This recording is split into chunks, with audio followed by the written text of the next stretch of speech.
여러분, 일반적으로 사람들이 가장 스트레스를 받는 일이 무엇인가 조사해 보면 그 1위가 무엇이냐 하면 사랑하는 사람의 부재라고 합니다.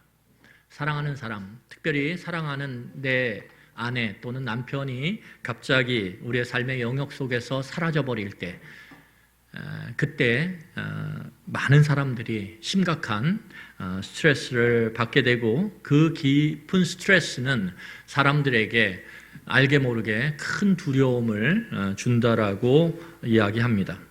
이러한 사랑하는 사람의 갑작스러운 부재로 인해서 생기는 깊은 두려움, 내 마음 가운데 드리워지는 그 두려움은 우리로 하여금 모든 움직임을 멈추게 만듭니다.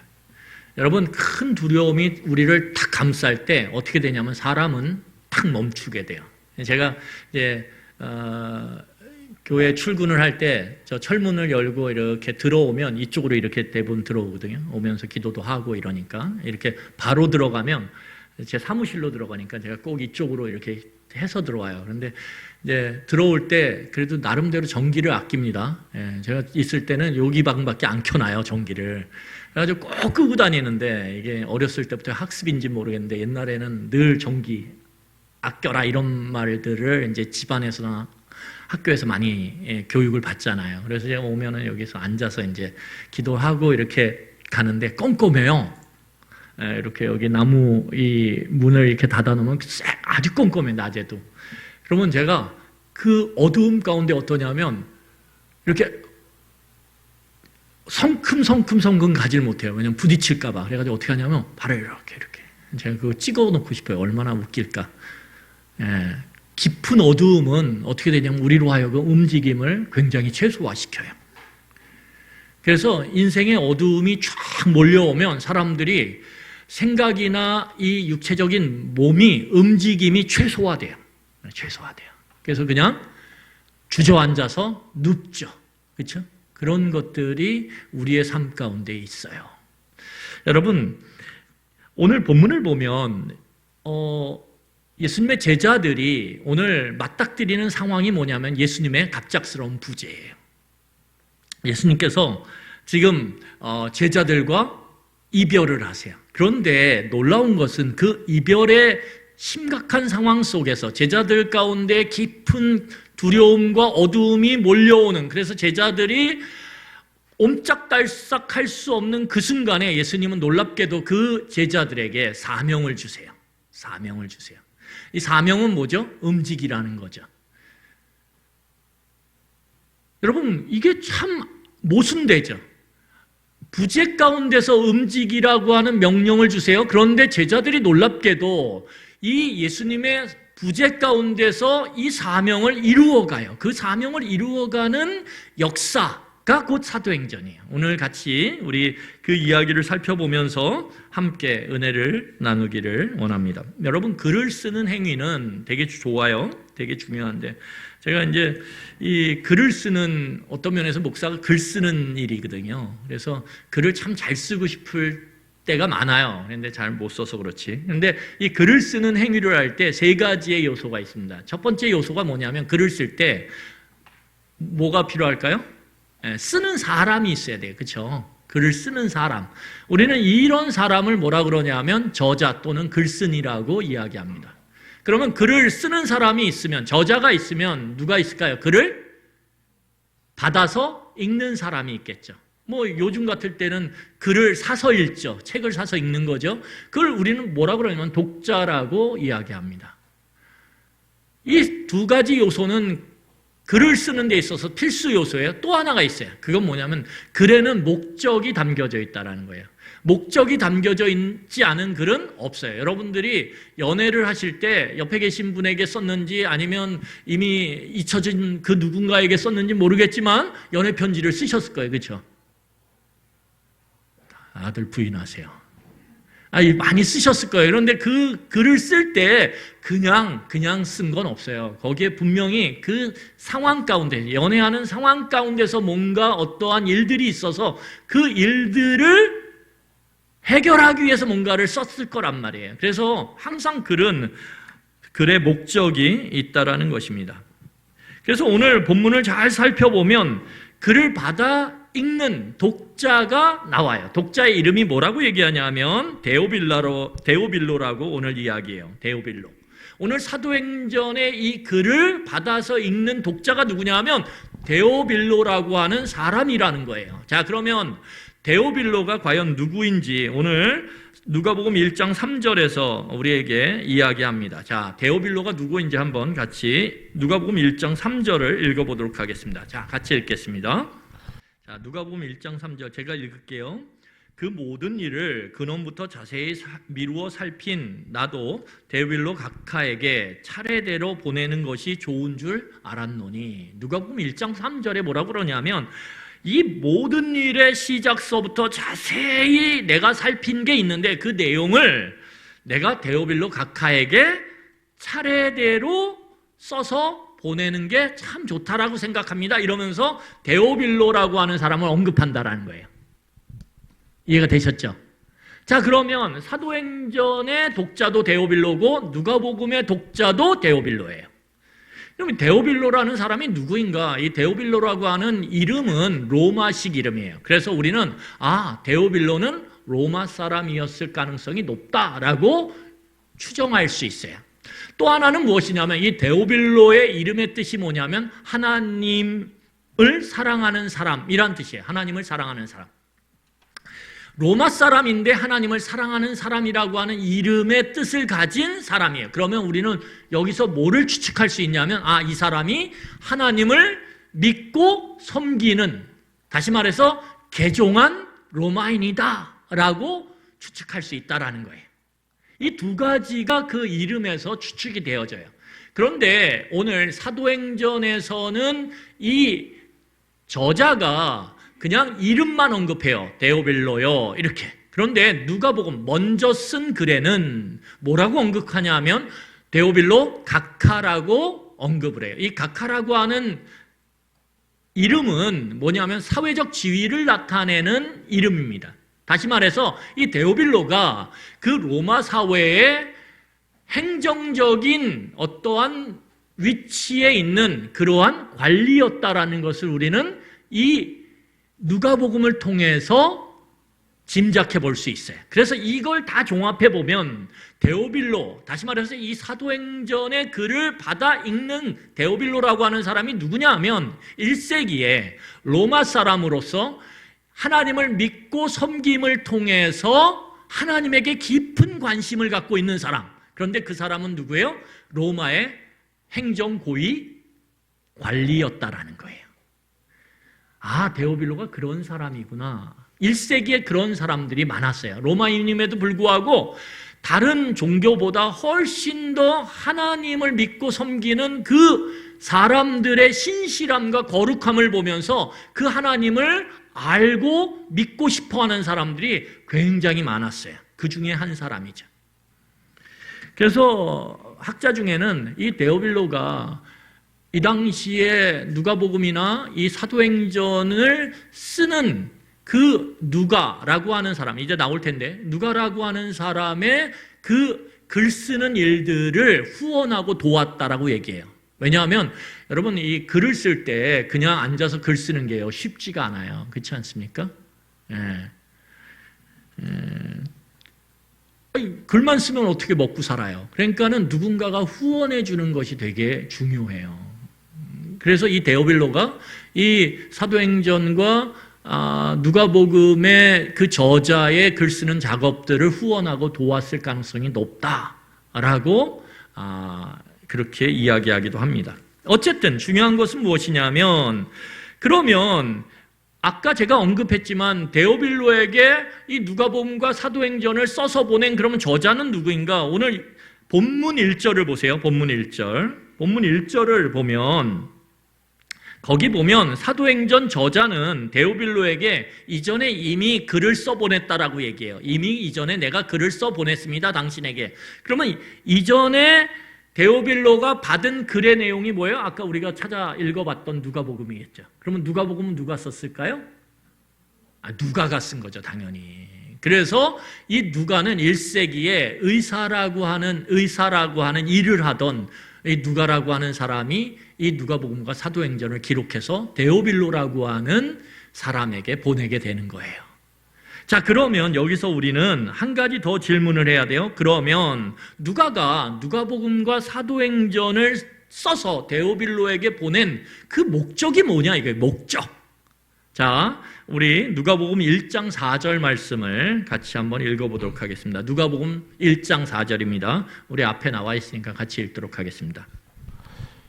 이는 각하가 알고 있는 바를 더 확실하게 하려 함이로다. 여러분, 누가가 데오빌로에게 누가복음을 써보낸 목적을 뭐라고 얘기하냐면, 데오빌로가 예수님에 대해서, 예수 그리스도에 대해서 알고 있어요. 알고 있어요.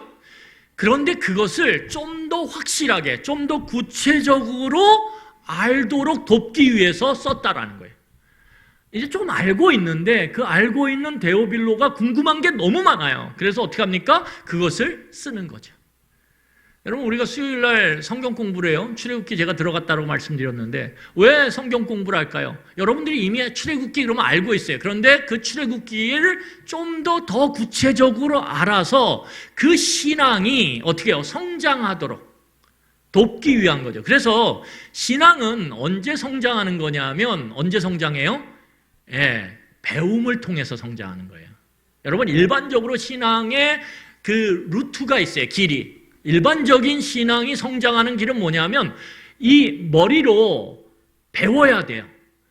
이 머릿속에 하나님의 말씀이 계속 들어와야 돼요. 그 말씀이 계속 축적되는 과정을 통해서 말씀이 삶의 상황 속에서 뭐가 되냐면 육화가 돼요. 이 육화가 된다는 게 뭐냐면 내가 알게 된 그 하나님, 성경 공부를 통해서든 말씀을 배우는 과정을 통해서든 읽는 과정을 통해서든 내 머릿속에 들어있는 하나님에 대한 알미, 아이를 돌보거나 경제생활을 하거나 뭔가 위험한 상황 가운데 놓일 때 그 삶의 현장 가운데서 내가 이미 배워서 알고 있던 그 말씀의 한 조각이 내 삶의 현장에서 탁 어떻게 돼요? 연결이 돼요. 아, 하나님이 이런 분이었구나, 이렇게. 그럴 때 내 마음이 뜨거워져요. 뜨거워져요. 그래서 머리에 있는 신앙이 마음의 신앙으로 옮겨갑니다. 그리고 이 마음의 신앙이 어디로 옮겨가요? 이제 어떠한 상황 가운데서도 상관없이 말씀을 믿고 의지함으로 내 삶의 현장에서 그렇게 살아낼 때, 이걸 의지적 삶이라 그래요. 이 의지적 삶이 일어날 때 우리는 뭐가 되냐면 이 알미 삶 전체로 통합되는 경험을 하게 돼요. 그럴 때 우리의 믿음이 성장하게 됩니다. 그래서 대부분 순서는 이렇게 돼요. 그런데 아주 특별한 경우가 있어요. 그 특별한 경우는 뭐냐면 어떤 인생의 과정 중에 놀라운 경험을 해요. 그래서 마음이 뜨거워져요. 와, 이게 뭐지? 이런. 갑자기 죽을 뻔하다가 살아나요. 이게 뭐지? 그런데 그 의문을 갖고 살아가다가 어떻게 해요? 친구를 통해서나 아니면 어떤 프로그램을 통해서나 하나님에 대한 이야기를 듣게 되는데, 내가 이전에 경험했던 그 놀라운 경험과 그 외부의 어떤 사람을 통해서나 매체를 통해서 듣게 되는 하나님이 어떻게 되는 거예요? 딱 일치되는 거예요. 그때 내가 만났던 그분이 그분이시구나. 내가 그때 이렇게 살아나게 된 게 하나님의 은혜였구나. 이렇게 되면서 거꾸로 통합이 돼서 의지적 행동이 나오는 거예요. 근데 이건 굉장히 드물어요. 굉장히 드문 순서죠. 일반적으로는 머리로부터 마음으로 그리고 의지로 발현되는 신앙의 순서, 성장의 순서를 따라가요. 어쨌든 중요한 건 무엇이냐면 오늘 이 누가는 열심히 하나님의 말씀을 구체적으로 데오빌로에게 알려주는 그 일들을 위해서 오늘 이 누가복음과 사도행전을 썼다라는 거예요. 여러분, 그래서 오늘 본문을 보면 그러면 우리는 이렇게 질문할 수 있어요. 그러면 누가복음과 사도행전, 특별히 누가복음을 먼저 써보냈으니까 누가복음의 내용이 도대체 뭔가 이거예요. 뭐길래 구체적으로 데오빌로에게 예수 그리스도에 대해서 전할 수 있었는가? 그러면 그 누가복음의 내용이 무엇인가? 우리 본문 1절부터 3절을 다시 한번 읽도록 하겠습니다. 1절부터 3절 다시 읽겠습니다. 같이 읽겠습니다. 시작.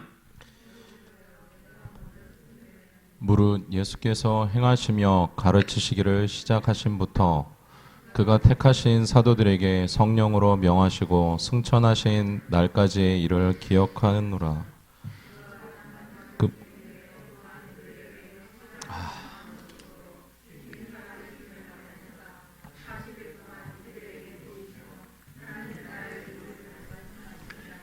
여러분 여기 보면 오늘 데오빌로에게 누가가 써보낸 그 글, 누가복음의 내용을 두 가지로 요약할 수 있어요. 그게 뭐냐면 첫 번째가 행하시고 가르치신 일이에요. 그게 뭘까요? 사역이죠. 누가는 오늘 데오빌로에게 예수님께서 살아계시는 동안에 이 땅 가운데 살아가시는 동안에 어떤 일들을 하셨는지 그 일들을 아주 구체적으로 적고 있어요. 누가복음을 잘 읽어보면요, 누가가 의사였잖아요. 예나 지금이나 의사라고 하는 일들은 굉장히 세밀하고 아주 꼼꼼한 일이에요. 그래서 이 누가의 필체나 누가가 기록한 그 장면들을 보면 상당히 구체적이에요. 그래서 누가가 아주 구체적으로 예수님이 이 땅 가운데 사시는 동안에 공적인 생애, 그걸 우리는 이름하여서 공생애라고 얘기하는데 그 시간을 보낼 때 어떤 사건들, 사역들을 하셨는지를 꼼꼼히 써 내려가요. 또 하나는 무엇이냐면 오늘 본문을 보세요. 자, 본문을 보면 본문 3절에 이렇게 얘기합니다. 제가 다시 읽을게 잘 보세요. 그가 고난받으신 후에 또한 그들에게 확실한 많은 증거로 친히 살아계심을 나타내사. 여러분 오늘 예수님께서 어떤 분이신지를 나타내는 가장 중요한 단어가 있다면 뭐예요? 살아계심이에요. 그런데 그 전에 뭐가 있었냐면 거기 보면 고난받으신 후에, 이 고난은 죽음을 이야기해요. 십자가의 죽음 이후에 예수님께서 어떻게 해요? 다시 부활하셔서 살아계심으로 제자들을 만나셨어요.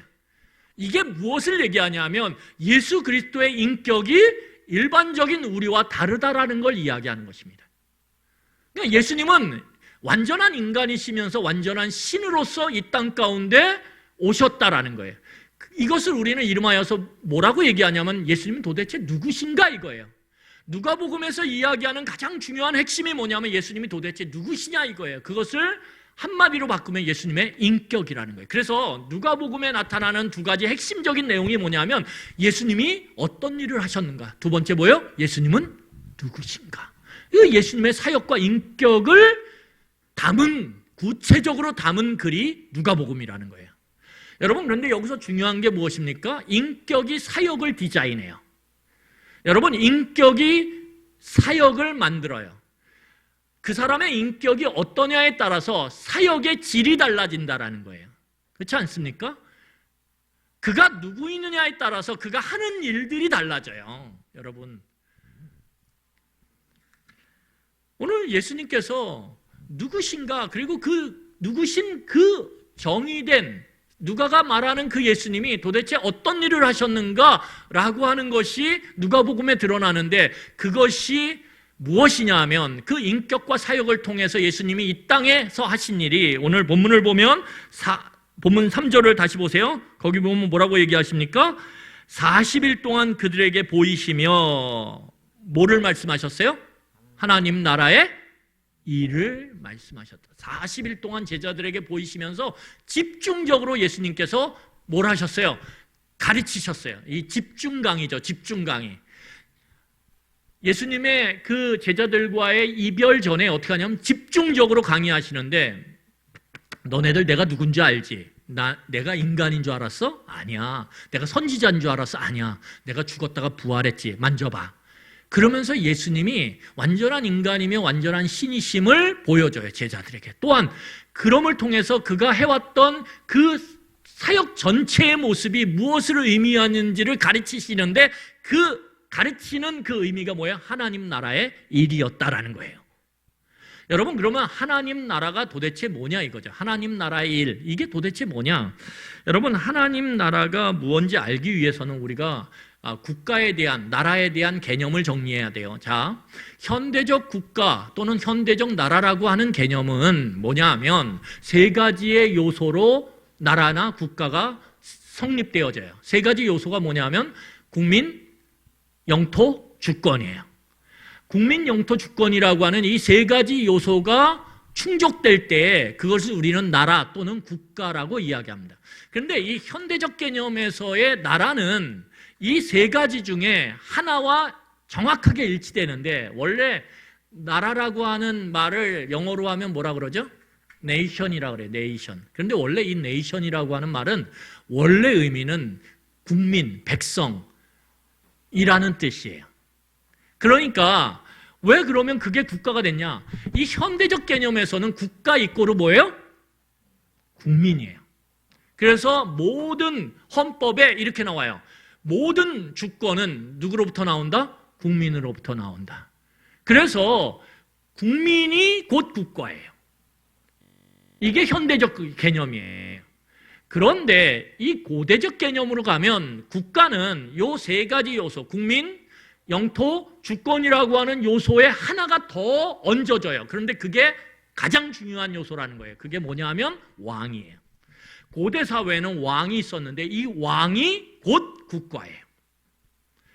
그래서 프랑스의 유명한 그 왕정시대 때 왕이 뭐라 그랬냐면 이렇게 일가를 했어요. 짐이 곧 국가다. 내가 곧 국가다는 거예요, 왕이.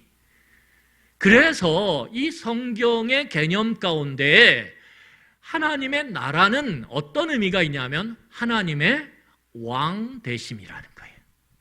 그러니까 하나님 나라 그러면 여러분 머릿속에 이제는 뭐라고 생각해야 되냐면 하나님이 뭐가 되신다? 왕이 되신다. 그러면 하나님 나라의 일을 누가가 이 데오빌로에게 계속 썼다 그랬어요. 그러면 하나님의 일은 뭐냐? 하나님의 왕되심과 관련된 모든 일을 쓴 거예요. 이해가 되십니까?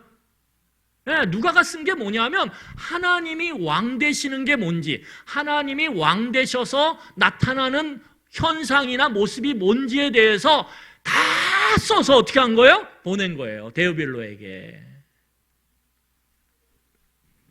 여러분, 만약에 십자가의 죽음과 부활 사건이 뭐냐라고 물으면 이렇게 대답하셔야 돼요. 십자가의 죽음과 부활이 뭐냐?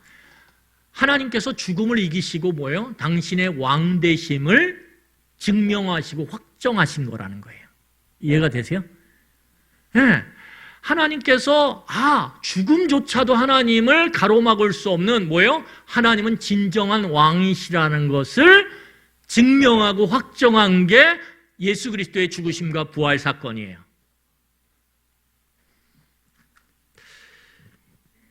여러분, 이 왕이 바뀐다라는 것, 이전에는 사단이 왕이 되었죠. 그래서 요한계시록을 보면, 나중에 요한계시록도 저희가 성경 공부도 하고 설교도 할 텐데, 이 요한계시록을 보면 그 드러나는 부분에서의 사단의 세력이 있어요. 가시적인 사단의 세력. 그게 뭐냐면 요한계시록에서는 바벨론이라고 특정해요. 이 바벨론. 근데 이 바벨론, 요한계시록에 나타나는 하나님을 대적하는 가시적 세상에서의 세력을 바벨론이라고 특정하는데, 이 바벨론은 그 당시에 뭐예요? 로마 제국이죠. 그러면 눈에 보이는 건 로마 제국과 로마 제국의 황제가 하나님을 거스리는 그러한 하나님의 왕되심을 무시하고 파괴하는 행위들을 해요. 그런데 그 가시적으로 드러나는 로마 제국을 통제하고 컨트롤하는 세력이 있어요. 그걸 성경은 뭐라 그러냐면 짐승이라 그래요. 그리고 그 짐승 밑에 그 짐승을 좌지우지하는 게 있는데 그게 뭐냐면 사단의 세력이라고 이야기합니다. 그래서 사단의 세력이 하나님의 왕되심을 계속 방해해요. 그리고 속여요. 하나님이 왕이 아니고 세상에 다른 것이 왕이라고 우리들을 속여요. 그리고 거기에 종속되도록, 거기에 매여 살아가도록 우리를 만들어요.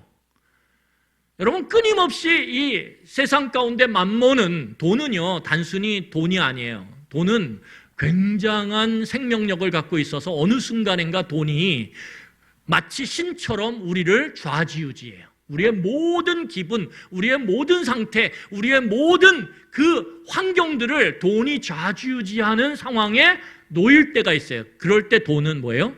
하나님의 왕되심을 거부하게 만들고 하나님의 왕되심을 뭐예요?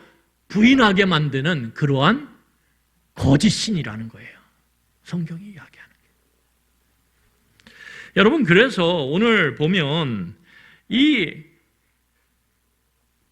40일 동안 예수님께서 제자들에게 하나님 나라 일들을 이야기하는데 그것은 하나님의 왕되심이 도대체 무엇인지를 구체적으로 이야기하는 거죠. 자, 그럴 때 문제가 일어나요. 어떤 문제가 일어나냐면 예수님이 이제 승천하심으로 부재되는, 제가 다음 주에 승천에 대한 이야기를 좀 할 텐데 부재되는 상황들이 생긴다라는 거예요. 예수님이 사라져버려요. 그럴 때 하나님의 왕되심을 드러내고 보여줬던 예수님이 사라질 때 그러면 이 시공간이라고 하는 역사 속에서 과연 누가 하나님의 왕되심을 드러내는 일들을 할 것인가, 이 문제가 대두되는 거예요. 굉장히 심각한 문제입니다.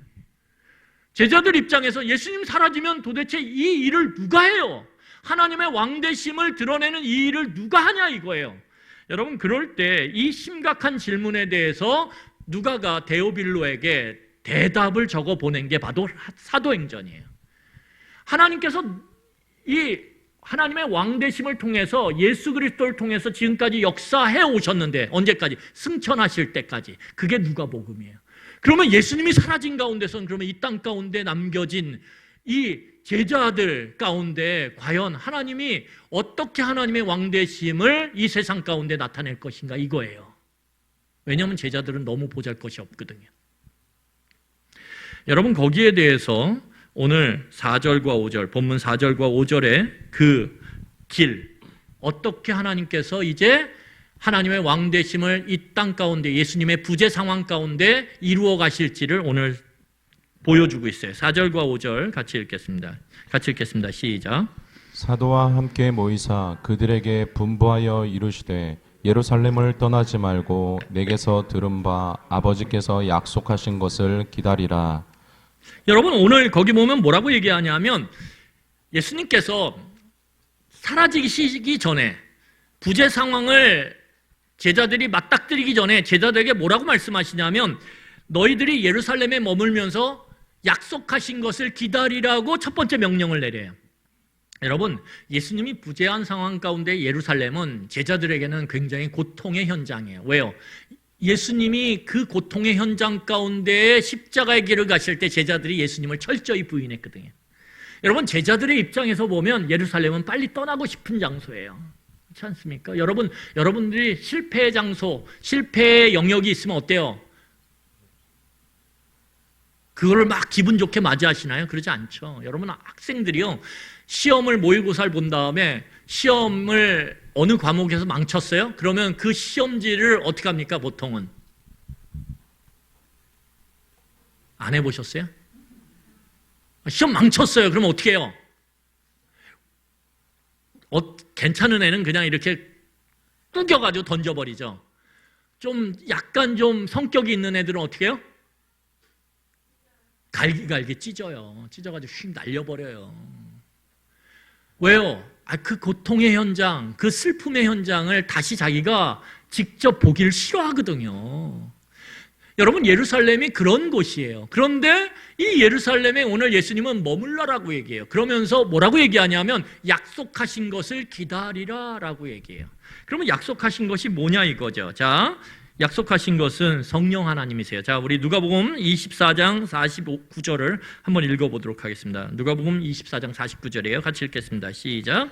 볼지어다 내가 내 아버지께서 약속하신 것을 너희에게 보내리니 너희는 위로부터 능력으로 입혀질 때까지 이 성에 머물라 하시니라. 뭐요? 이 성, 예루살렘에 머물라라는 거예요. 왜? 그 성에 머물 때에 위로부터 능력이 임하는데 그분이 누구예요? 성령 하나님이시라는 거죠. 성령이 임한다라는 거예요. 여러분, 이게 왜 중요하냐면 예수 그리스도의 공적인 생애를 잘 다시 복기해 보면 예수님의 온전한 그 삶의 모든 모습을 하나하나 점검해 보면 뭐냐면 거기서 공통점이 나와요. 그 공통점이 뭐예요? 예수님은 시작서부터 끝까지 하나님의 왕되심을 드러내고 선포하고 증거하는 일을 하셨다라는 거예요. 예수님은 어느 순간에도 자기를 드러내는 일을 하지 않으세요. 그래서 자기를 드러내려고 사람들이 막 예수님을 높일 때 어떻게 피하세요? 요즘에 목회자들은 드러내면 어떻게 하세요? 좋다 이러죠. 그거와는 반대예요. 예수님은 철저히 자기를 드러내고 높이는 현장을 피하시고 어떻게 해요? 온전히 하나님만이 왕 되신다라는 것을 드러내는 일들을 하셨다라는 거예요. 그런데 그 일들을 하실 때 중요한 것이 있는데 예수님에게 뭐가 임했냐 하면 성령이 예수님이 공생애를 시작하실 때 요단강에서 세례를 받으실 때 사도 요한에게 세례를 받으실 때 하늘로부터 뭐가 임해요? 성령이 불의 혀처럼 임해요. 이해가 되세요? 성령이 그 안에 임재하심으로 그가 권능을 받고 그 권능을 통해서 뭐를 행하게 되냐면 하나님이 왕이시다라는 것을 드러내는 일들을 하세요. 그래서 하나님이 왕이시다라는 걸 드러내는 일들 중에 가시적으로 보였던 게 뭐예요? 이적이에요. 병든 자를 낫게 하는 이적, 죽은 자를 살리는 이적.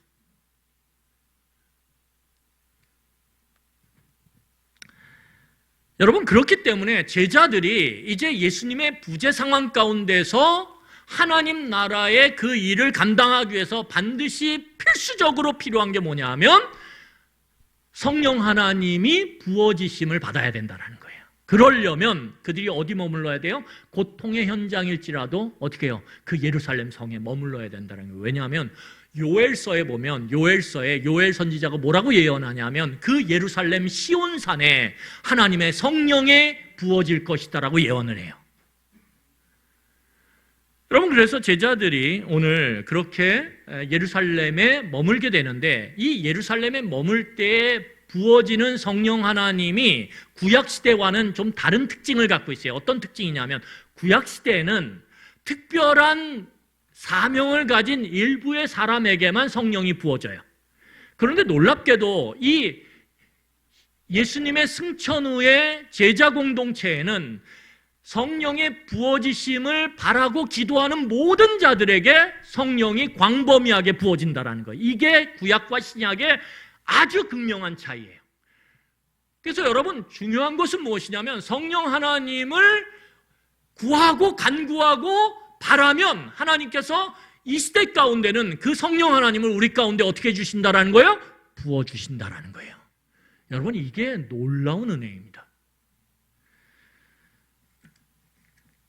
여러분, 거기 보면 그렇게 예수님께서 그 성령을 부음받아야 너희들이 이 하나님 나라의 일을 할 수 있다라는 거예요. 그런데 제자들은 여기서 여전히 고정관념에 매여 있는 모습들을 보게 됩니다. 자, 우리 본문 6절과 7절이에요. 제자들은 하나님의 왕되심과 관련된 그 일체 일에 대해서 여전히 자기 고정관념 속에서 바라봐요. 자, 어떻게 바라보는지 우리 6절과 7절 같이 읽겠습니다. 시작.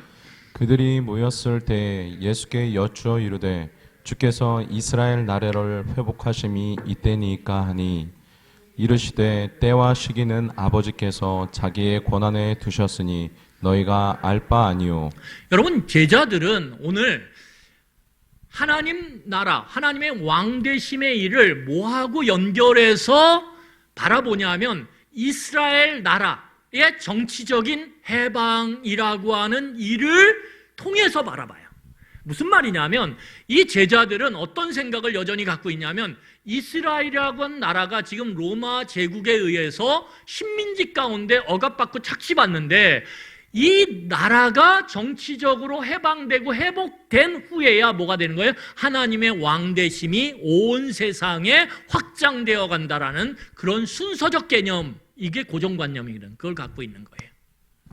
그러니까 이 제자들은 여전히 하나님의 그 왕되심의 일들이 뭐예요? 내 개인적인 나의 사적인 문제와 늘 연결되어 있는 거예요. 그러니까 우리들이 이런 생각을 해요. 어떤 생각이냐면 내가 이런 일들이 잘 돼야, 이게 해결돼야, 내가 기도하고 있는 이 내용이, 이 가시적인 문제가 해결돼야 하나님의 왕되심이 드러나고 증명되고 믿어진다, 이렇게 우리는 생각한다는 거예요. 이게 제자들의 생각이에요. 우리에게 가장 갈급한 문제가 뭐냐면 이스라엘 나라의 회복이에요. 그런데 그 회복이 되어지는 것이 곧 뭐예요? 하나님 나라의 일이 일어나고 확장되는 거라고 등치시키는 거예요. 여러분, 그런데 놀랍게도 우리나라가 1907년 즈음해서 일제강점기로 들어가요. 근데 일제강점기로 들어가면서 나라는 쉽게 말하면 망해요. 근데 이 망함 가운데 놀라운 일은 뭐냐면 그 1907년의 그 즈음에 평양에서는 대부흥운동이 일어나요. 그래서 하나님의 왕대심이 저 밑에 있는 그 하층민, 그 당시에 그 하층민들에게까지 퍼져서 어떻게 하나님의 왕대심이 인정되어지고 고백되어지는 그런 놀라운 모습들이 일어나요.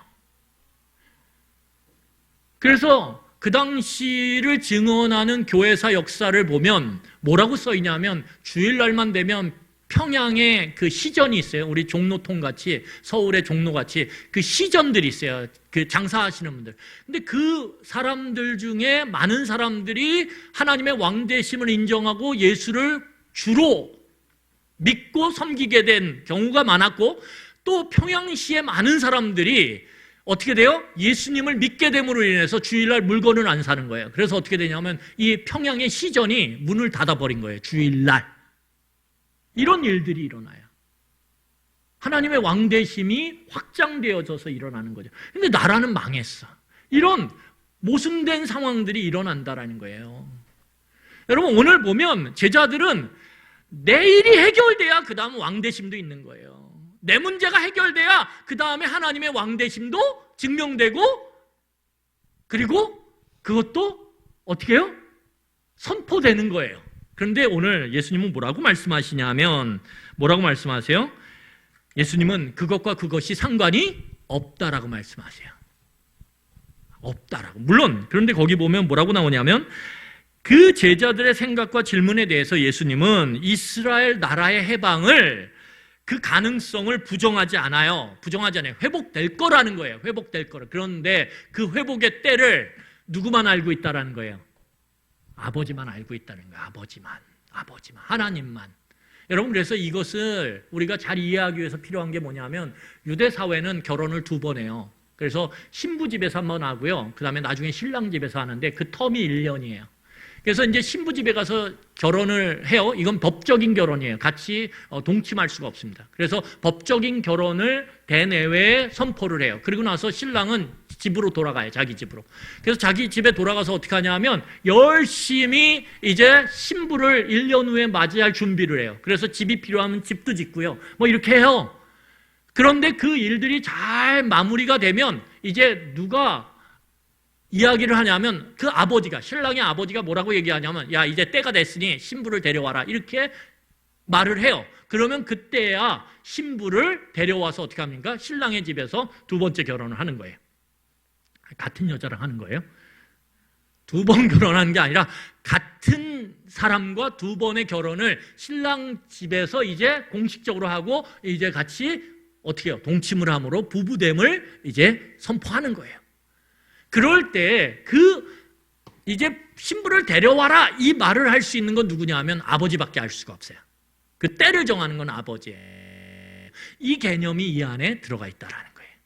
그래서 예수님의 초림과 재림 사이에 예수님이 오셨어요. 그리고 승천하셨어요. 그리고 예수님이 오늘 성경 11절에 보면 다시 오신다라고 얘기해요. 그 초림과 재림 사이에 이 공간 안에서 이스라엘 나라의 회복이 반드시 일어날 텐데 그건 누가 정하는 거예요? 하나님이 정하신다라는 거예요.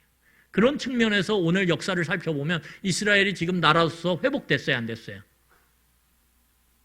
있잖아요. 이게 회복됐죠. 그렇죠? 여러분 그래서 오늘 보면 이렇게 성령 하나님이 오실 때 이 땅 가운데 어떤 일이 일어난다라고 얘기하냐면 하나님의 왕대심이 놀랍게 확장된다라고 얘기해요. 자, 우리 8절을 읽고 오늘 말씀을 마무리하겠습니다. 8절 읽겠습니다. 같이 읽겠습니다. 시작. 오직 성령이 너희에게 임하시면 너희가 권능을 받고 예루살렘과 온 유대와 사마리아와 땅끝까지 이르러 내 증인이 되리라 하시니라. 여러분 오늘 예수님의 승천으로 인해서 예수님이 다시 오시는 그 재림의 때까지 하나님의 왕대심을 드러내는 모든 일이 누구에게 맡겨졌냐 하면 제자 공동체 곧 교회에 맡겨졌다라는 거예요. 이걸 꼭 기억하셔야 돼요. 하나님의 왕대심을 드러내는 일이 누구에게 맡겨졌어요? 예수님의 제자 공동체인 교회에 맡겨졌다라는 거예요. 여러분, 그런데 이 일을 감당하기 위해서 필요한 게 뭐예요? 성령의 세례예요. 오늘 보면 성경에 성령의 세례라는 표현이 나와요. 이 성령의 세례라는 게 뭐냐면 성령 하나님이 우리 가운데 부어지는 거예요. 여러분, 이 세례라는 게 부어지는 거거든요. 물이 부어지는 것처럼 우리 가운데 부어지는 거예요. 우리의 마음 가운데, 우리의 영 가운데 부어져요. 자, 그러면 어떤 일이 생기냐면 이 사도 요한, 세례 요한이 물 세례를 베풀 때 거기에 회개의 역사가 일어났어요. 동일하게 성령 하나님이 우리 안에 부어질 때 일어나는 가장 중요한 특징이 뭐냐면 회개가 일어난다라는 거예요. 죄로부터의 돌아섬. 이게 증거예요. 저희가 성령이 저한테 부어졌는지 잘 모르겠어요. 아니, 여러분들의 삶에 대한 하나님 앞에서의 회개, 돌이킴이 있었다면 이미 성령 하나님은 여러분 가운데 부어진 거예요. 자, 부어진 상태에서 중요한 건 뭐냐 하면 뭐예요? 성령이 충만하냐 충만치 않으냐가 문제되는 거예요. 성령 세례를 통해서 성령이 우리 안에 부어짐으로 죄에 대한 회개가 일어났어요. 그러면 여러분 안에 이미 성령께서 임재해 계신 거예요. 문제는 뭐냐? 성령이 내 안에 충만해지냐 아니면 충만하지 않게 되냐가 문제인 거예요. 여러분, 충만하게 될 때 오늘 8절을 보세요. 어떤 일이 일어나냐면 성령이 우리 가운데 임하심으로 충만하게 되면 뭘 받아요? 권능을 받아요. 그리고 그 권능은 어떻게 되냐면 흩어짐을 만들어요. 하나님의 백성의 흩어짐. 그래서 교회는 성령을 받았어요. 성령이 여러분들한테 주어졌어요. 그래서 여러분들이 회개의 고백을 하고 여러분들의 삶으로부터 돌이켜졌어요. 이전의 죄의 삶으로부터 돌이켜졌어요. 그러면 우리의 모습은 흩어져야 된다는 거예요. 여러분, 그래서 모으는 교회가 되면 안 돼요. 여기서 모으는 교회라는 건 교회에 막 매일마다 일정을 만들어요. 그리고 교회로. 아니요, 성경이 이야기하는 교회는 그런 교회 아니에요. 오늘 성경은 보면 뭐라고 얘기하면 너희가 권능을 받아. 1장 8절 보세요. 권능을 받아. 그러면 어떻게 돼요? 점차 어떻게 확장이 돼요? 어떻게 확장되죠? 밖으로 점점 확장돼요. 어떻게 해요? 예루살렘, 그리고 더 멀리 유대, 그 다음에 더 멀리 땅끝까지 확장이 된다. 흩어지는 교회가 된다는 거예요. 여기서 흩어짐이라는 게 뭐냐면 뭐예요? 모으는 교회가 아니라 자꾸 일상의 삶으로 돌아가서 그 일상의 삶 가운데 뭐가 되는 것. 오늘 1장 8절 끝을 보세요. 누구의 증인이 되리라? 내 증인이 되리라. 내 증인. 여기서 내가 누구예요? 예수 그리스도의 증인이 되는 거죠. 증인이라는 게 뭐예요? 보고 들은 것을 그대로 말하는 사람, 그대로 행동하는 사람이 증인이에요. 다시 말하면 여기서 내 증인이라는 건 뭐냐면 예수님의 복제판이 된다는 거예요. 예수님의 복제판.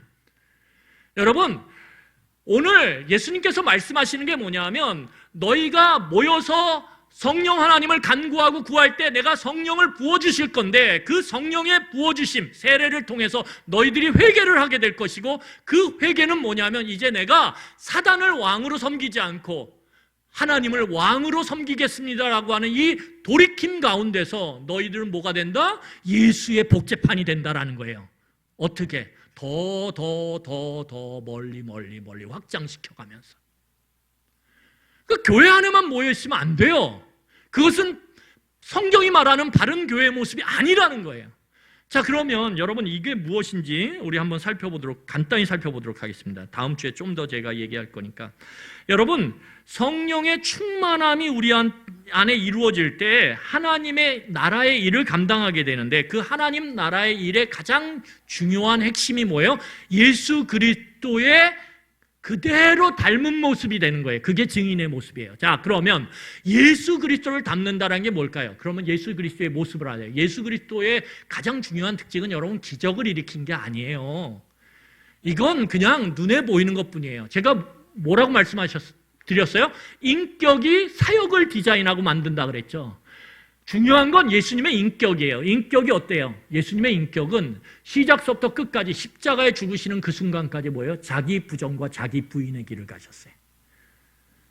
그러니까 예수님의 가장 중요한 핵심이 뭐냐면 철저히 자기를 부인하고 부정했다라는 거예요.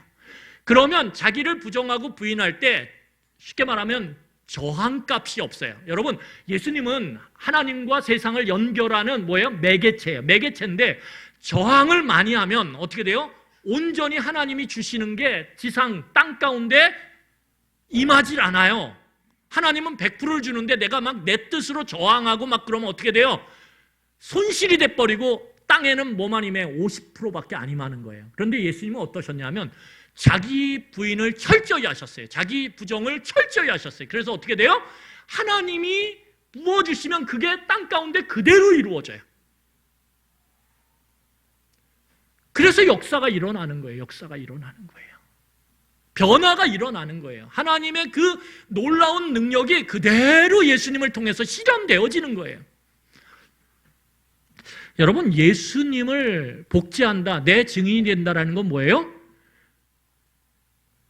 예수님처럼 내가 자기 부인과 자기 부정을 통해서 하나님의 뜻에 저항하지 않고 그대로 순종해 간다라는 거예요.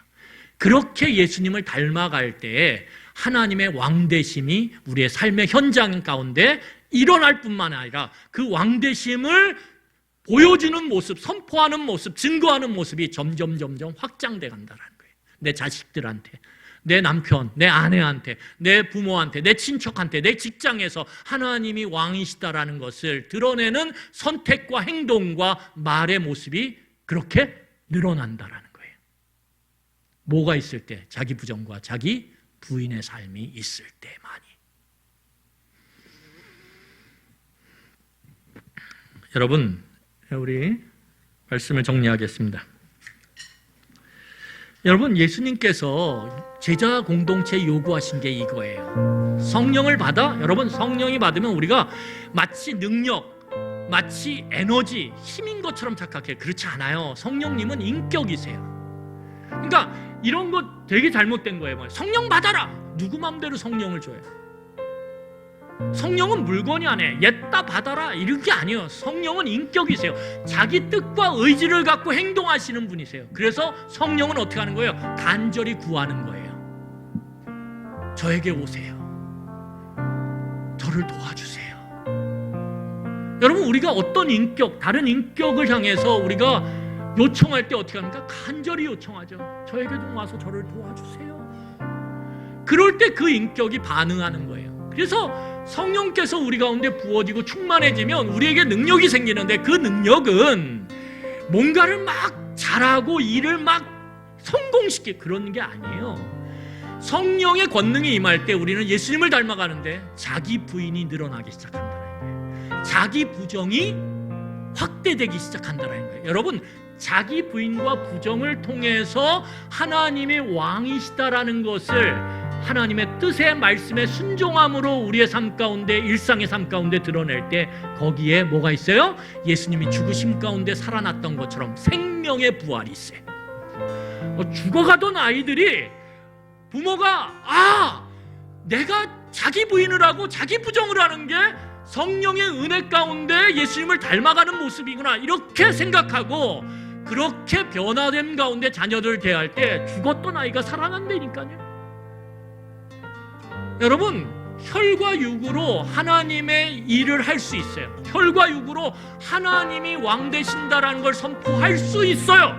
그런데 혈과 육으로 내 뜻을 부인하지 않은 상태에서 하나님의 나라의 일, 하나님의 왕 되심을 드러내면 그 왕 되심은 생명의 열매를 맺는 게 아니라 죽음의 열매를 맺어요.